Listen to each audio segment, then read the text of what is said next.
Hello, everyone, and welcome to another episode and another presentation of an artist talk, Artist Response to a Moment. My name is Joy Davis. I'm the manager of adult and community programs here at the Walters Art Museum. And I have the pleasure of interviewing today Ashley Minner, who is a local community artist, folklorist, scholar, and it's just a pleasure. Welcome, Ashley. Thanks for having me, Joy. And I figured we would start with a work of yours in celebration of Indigenous Peoples Day and think about your work and also how it works in the larger scope of telling stories. And this is from Exquisite Lumbee. And I'm really curious, for you, why are living documents important for cultural work? Well, because culture's living, heritage is living. It's not static. That's what makes it distinct from history, right? So if we have the capability to make documents that are also fluid, it seems like they could adapt with us to the times and, with our people. I love that. You also work in, if we have to mention your resume. So you're what I will call a tri-professional. You have a tri-professional identity as an artist, a community leader, as a folklorist. And I'm curious, how do these three roles inform your work? This is a good question for me to think about because I don't call myself a community leader.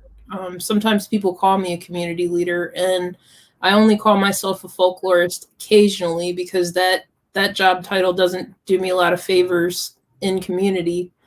And a community-based visual artist, that I claim, because that's how I see myself in my practice. And I mean, mostly I don't care too much for titles. I insisted on all of my students calling me Ashley just up until this semester. I succumbed to department practice and started saying Professor Minner, just, to be consistent with what everybody else does. But I feel I'm a popular educator and a community-based visual artist, and that means I work with everybody, and I think it's always best to present myself in a way that I'm as an equal, right? But I think that speaks to why you may be called a community leader, right? Is because you not only are fulfilling leadership roles, right? Not only in the community, but in the classroom, but you're also taking like a next step approach, right? Like just that little bit that what you said there about how you wanted your students to call you by your first name is a little bit different than what is traditional, right? Or is seen in the current kind of sphere of school. So I think that you are taking on some leadership roles. You should own it a little bit because it's happening in real time. And there's so much work we're going to talk about this evening where it'll be proven in just the work that you do. Fair enough. I'm curious for you, working in the community also as an artist, why is it important to center elders in your work? And we have an image to the right here of work that you did with elders. And I was wondering if you could speak to both the importance of centering elders and a little bit about the project they were a part of. Sure. Elders are my favorite people, first of all, so it's a little bit of personal bias, but I think it's really important to center them in community-based work because they have the institutional memory. They're the ones who know what happened before we got here, and we have a responsibility to them because they're the ones who lived the history, who made the history, right, and who paved the way for everything that we're doing now. And this photo is from one of the early meetings with a group of Lumbee elders who have been helping me. We've been working together on mapping East Baltimore's historic Lumbee Indian community, which most people don't even realize there was one or that there is a community today, but there is. And at one time, it was so populous with Lumbee Indians in a part of Upper Fells Point in Washington Hill that our people called it the reservation affectionately. It was like a joke, but that's what it was. And, we had multiple churches, a community center, stores, restaurants, bars, and lots and lots and lots of people. And you just wouldn't know that if you visited the neighborhood today. So I've been working with these folks who made it what it was then to, really guide the process and tell me what to look for, because I'm going back and forth between what they remember and then the documentary record, right? What I can find in archives, old newspapers, phone books, etc., and then just walking the neighborhood and looking for traces of what was. And it's pretty incredible. I'm finding all about people who lived and died before there was the internet. So what does that say about us? I mean, that's a whole program in and of itself, about like how we register memory and the archive and the use of the archive, and how you create one to begin with if it doesn't exist for a particular group or point in history. And that's work that you're actively doing and leading the way in that, on multiple fronts. And I'm curious, I would say maybe it's to play devil's advocate a little bit. In preparing for this program, we talked a little bit about how nostalgia doesn't always serve us. And I'm curious your thoughts on like, why is nostalgia so challenging of a phenomena to kind of deal with or work with? Well, I have to tip my hat to one of my dear friends and mentors and the preeminent Lumbee scholar, Dr. Melinda Maynor Lowry, because she's the one who kind of called me on my obsession with nostalgia as I was wrapping up my dissertation. I feel like people are either oriented towards the past or towards the future, and we have a really hard time, especially now, just being present, like living in the present. So I'm clearly someone who's oriented toward the past. I spent a lot of time with my grandparents growing up, and I now live in one set of my grandparents' former house with all of their stuff, and always felt like I was born in the wrong time. I listened to music that was well before my time, and always been obsessed with like family history, especially, and stories about how things were, and longing for this kind of inaccessible time before me. And Melinda was like, wait, how does that even serve us? Like, what is the point of just trying to recreate the past and access something that's inaccessible? Like, what about now? What about the future? So then I guess what really does serve us is to engage with memory, to guide us into the future. Like, how can we best do that? If you can remove the lens of nostalgia from what the elders are saying, and I guess from my own thoughts and feelings about the past, and look for the instructions rather, Mm-hmm. that's maybe more useful. But I still struggle with that so much. Like I am who I am, and that at the end of the day, that's true. And I also think it's like a natural, I'm not a psychologist, but like a natural feeling, right? The feeling of nostalgia and like connecting to one's past, especially if it's maybe new to you as you do your research, or for any of us that kind of research our own family's history.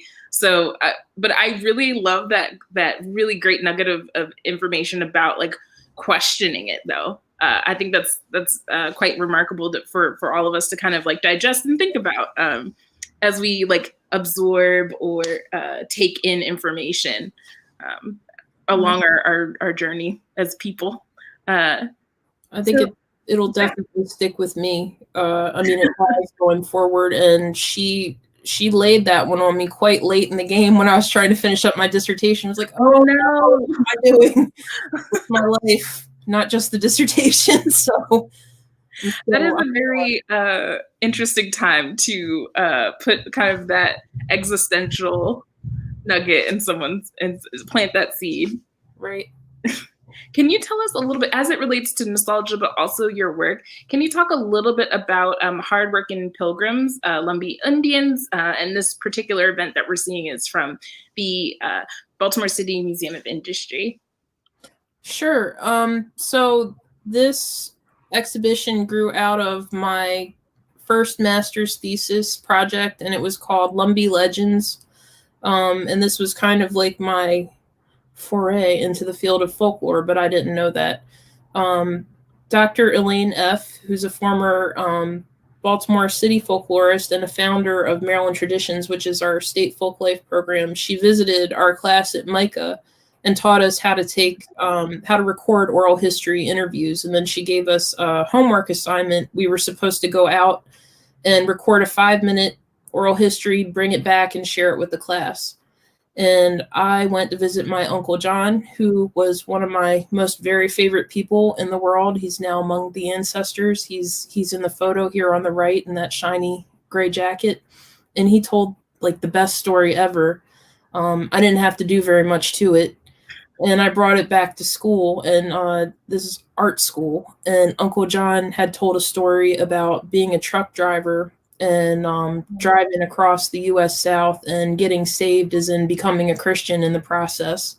And he told it in such a compelling way, but I got real nervous. I used to be painfully shy, and I didn't want to play it when I got back to school, and I went dead last, and there was just silence when the recording stopped. And then Miss Elaine, as I call her, was like, "Amen." And everybody joined in, and I was like, oh wow, other people love Uncle John's stories. And then all of a sudden I wanted to record all of the Lumbee elders, and for that series I did, and it just so happened that they all wanted to tell a story about their work because that's what brought them to Baltimore. Mm-hmm. So some other brilliant folklorists, Cliff Murphy and Michelle Stefano, knew about what I was doing, and they thought they would try a partnership between an artist and a local cultural organization. It was me, and it was the Museum of Industry, and we made this exhibition. And it was like one of the best, the opening was one of the best things I was ever a part of, because the elders came out, and you could see they were all dressed up. It's Mr. Jerry Chavis, Miss Minnie Maynor, who's a distant cousin, and Uncle John Walker. And they were so proud, and they got to say in their own words how they felt about their experiences with really cool retro microphones. And they chose the title of this exhibition, Hard Work and Pilgrims. Nobody thought anything about that until it came around. They were like, you're calling the Museum of Industry is calling the Indians pilgrims. And, Sister Linda Cox, who really pushed for the title, she was like, yes, I am. That's how I see myself. I'm a hardworking pilgrim. That comes from a hymn, and it really talks about the work you do. And that's what they did. That's amazing. And just good on your uncle for being so willing, right? And for you to be brave enough to share. I think all those components wouldn't have gotten us to where we are now, which is having the exhibition and discussing that kind of in hindsight and being so reflective. And in addition to the nostalgia question, treating non-white groups as monolithic is highly problematic, but it's also very common. And I'm curious because your work as a community artist really actually rebuts this. A great example is what you just gave us, that wonderful, beautiful story about sharing the stories of your uncle and so many other people from your community. And I'm curious, this is my question, why is it important to unpack monolithic identities or cultures within your work? Well, because we're not monolithic. There's diversity within every group. And then after you go to school for American Studies, they teach you about how all these big categories are constructed anyway. Right. They're made up and usually to serve a nefarious purpose. So as it pertains to Indigenous folks, especially in what is now called the United States of America, what turning us into a monolith does is it collapses sovereignty. People forget that there are over 500 sovereign nations within this nation, and we're not just one race. Like a Lumbee from North Carolina is as different from an Apache out west as from a Six Nation person up north, etc. So, we're distinct nations, and then even within our nations, there's so much diversity. I was going to even say, even within even one group or community, there is diversity within that. And it should be celebrated, but it also should be made known. Hope we can, we together, along with many of our colleagues out there, can work to kind of unbuild that, dismantle kind of that notion of the monolith. I wanted to switch gears a little bit. I find this project so cool. Oh, this is another great example of Exquisite Lumbee. I don't know if you want to go into a little bit, actually, before we move on to your map about Exquisite Lumbee. I could. So this is the work I'm probably best known for. This was actually another master's thesis project, and it was made in collaboration with 29 other Lumbee folks from Baltimore who are about my age, and my good friend and collaborator, photographer Sean Scheidt. So the Exquisite Lumbee, the name comes from the Exquisite Corpse game that surrealists used to play when they would throw parties and they'd fold up a piece of paper. One person would draw on a fold of the paper, fold it over, and pass it along. So at the end, you end up with this composite drawing, and nobody knows what it'll look like, you know, before that last step. So what we did was take headshots of all the people that participated and put them in this book. And then, as you can see, the features are slit along, so you can interchange eyes, noses, mouths. And the point was, Lumbees look every different kind of way, right? We have run the full gamut of skin tones, hair textures, eye colors, yet we have a distinct look that is Lumbee, and we recognize each other. And I really think we're exquisite. So this was a way to just kind of play with our features, and it's really fun, and it's fascinating because you can swap all these things out and you still end up with a Lumbee. I love that. I love that. Should be somewhere in the main description of the book. That's pretty great.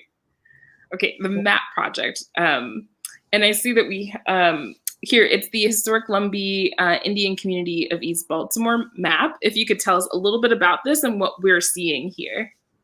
Sure. So my research for the past couple years, my art it looks a lot like research. I'm still trying to parse out the two, but what I've been working on for the past few years is mapping that historic Lumbee Indian community that I mentioned. And what we have right now is just a Google map. And it's nice because it's accessible and it's malleable. It's a, what did you say, a fluid cultural document. That's why it's on Google. Eventually it will be an actual website with an ArcGIS embedded map and all those cool bells and whistles. But for now, you can zoom in. You can find this on my website, and you can see all the sites we've mapped thus far with a little bit of history, with historic photos, and also there's even like a suggested route that you can take through the neighborhood to see if wow, and other points of interest. Yeah. And actually the Oral History Association annual meeting's taking place in a couple of weeks, or maybe next week. And I'll be offering a virtual version of this tour if anybody wants to check it out. Unfortunately, you have to register and pay, but you know, maybe it's worth it. Yeah. When we're not in pandemic times, I'll give it in person again. That's quite incredible. We had a link there for folks to check that out through your website. For you, and I'm switching gears just a little bit more, what is art and what is scholarly work for you? Do you make a distinction, or is it intertwined? I don't know, Joy. I'm trying to figure it out. It was like a mad dash to finish this degree. And I knew going in that I was going to kind of my art would have to take a back seat for a few years, and that's been true. So I don't have a super active studio practice right now, and I'm trying to get back into that. I made a 2x2 drawing for my friend's birthday last week, and it was like the best thing. I was like, this is what I'm supposed to be doing. Yes. But it's all related. Like I approach everything I do as an artist, and I, you know, have some ideas brewing that comes right from this research. That's what it's going to end up being. I don't know what the line is. I just have an expansive practice, and it includes all this stuff now. I think, as they continue to inform one another, I say just create and just start and see what happens. Maybe even some other work will come from it. And I'm at my last question, but this is where I would love for you to plug kind of what you're very active again in the community. You are a community leader, and so you're very active in the community. And I wanted the audience to know and ask where we can find you, where we can find some of your work and the kind of programming that you're doing throughout the city. Okay, so what you can go to my website. It's very outdated. I'm in the process of updating it. You can follow me on Instagram at Ashley Minner Art, or on Twitter. I'm learning how to Twitter. I'm also on Facebook, but I'm trying not to be. And like, if you have like a substantial question and you really want an answer, you can email me at ashley.minner@gmail.com. And please don't ever call me. Never call me, because I won't answer. Unless you're an elder, then you can call. Elders get a pass. Absolutely. I wanted to share up some great comments that we received from the audience. Feel free to ask any questions of Ashley. We have a few more minutes in the program. Alexis says, in quotes, quoting you, saying, "I approach everything I do as an artist," smiley face. So I think that's something that someone's going to take home with them today. And Robin says, "Thank you so much for all the brilliance, knowledge, and creativity you share, Ashley." Oh, hey, Alexis and Robin. Thank you so much for your comments. Yeah, if you does anybody else have any questions, we'll give it a couple more moments. It's really been a pleasure to talk through your practice. Also, it makes me very excited for what is next for you. I'm just like very excited about that. It's ongoing. It seems like it's not really, it hasn't paused in any way. It's just a kind of slowly, which is really amazing. Our director, Julia, says, "Loved your conversation with Tom Hall the other day, and thank you for being with Joy today. Great to see you." Oh, thank you so much. Thank you for having me. This is a really cool opportunity for me. This is a fun one too. Thank you to the Walters for treating artists right. You were just a joy to work with in doing this. That means a lot. Thank you so much. And thank you. I usually do this at the end, but I'll do it now since you thanked them. Thank you so much to our digital team, because they help us feel confident to go out and do this program every time. George Sissel asks, "What is the relationship between the You Are on Native Land and how our local organizations are now acknowledging the land we are on?" That would be my hero, George Sissel. Champion, yeah. So You Are Native or On Native Land, that was part of a guerrilla poster project I made with my good friend and dear sister, Jessica Clark, who is also a member of the Lumbee tribe, and she's a painter living in Asheville, North Carolina right now. This was a collaboration we did for an Alternate Roots annual meeting. And I'll just say, if you are an artist who does work for social justice, you should really check out the organization Alternate Roots. They're a big part of my life, and I consider them to be my home organization. And it's a great network of people, and they offer a lot of opportunities and resources. But what's the relationship? Well, the United States Department of Art and Culture started this Honor Native Land initiative, and it just spread like it's had so much success. And all of a sudden I was being inundated with requests from cultural institutions and just individuals here in Baltimore, because I'm a visible Indian. People know I exist. And so I think it's great that people want to acknowledge that they're occupying indigenous land, because that's a fact. If you're in what is now called the United States of America, you're on native land. And I would also suggest doing a little bit of homework before you reach out to me or other Native folks. There is a great short report written by Louise Akerson called American Indians in the Baltimore Area. You can go to nativeland.ca. That'll tell you that the entire state of Maryland is Piscataway land. It's a little bit more nuanced than that, but it is true. There was a great article that came out in the Baltimore Brew based on the scholarship of Emma Bielski, who's over at Hopkins.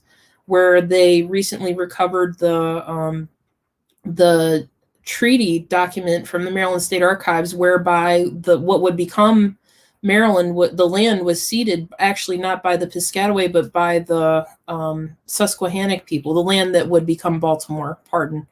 So, I mean, do a little bit of research. There's also this number you can text now, and it'll with the name of a city and state, and it'll tell you on whose land you are. You can email, I don't know it off the top of my head, but, you know, message me on Instagram or something. Email me. I'll send it to you.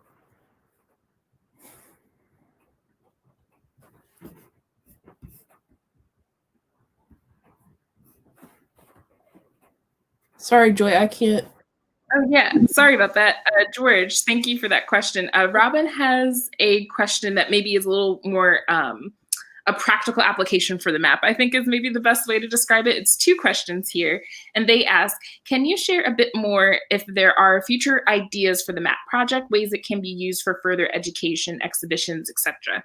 Have you thought through that process? I know that you actually, the plan is for it to be more visualized on a web page, but have you thought beyond how it could be used in classrooms, etc.?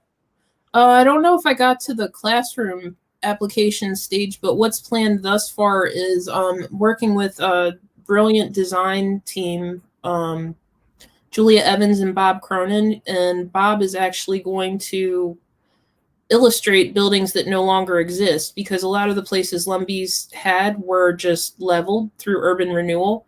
So we're going to have those reconstituted basically, and there will be a paper map, because one of my primary audiences are elders and they deal in paper, so I want that for them.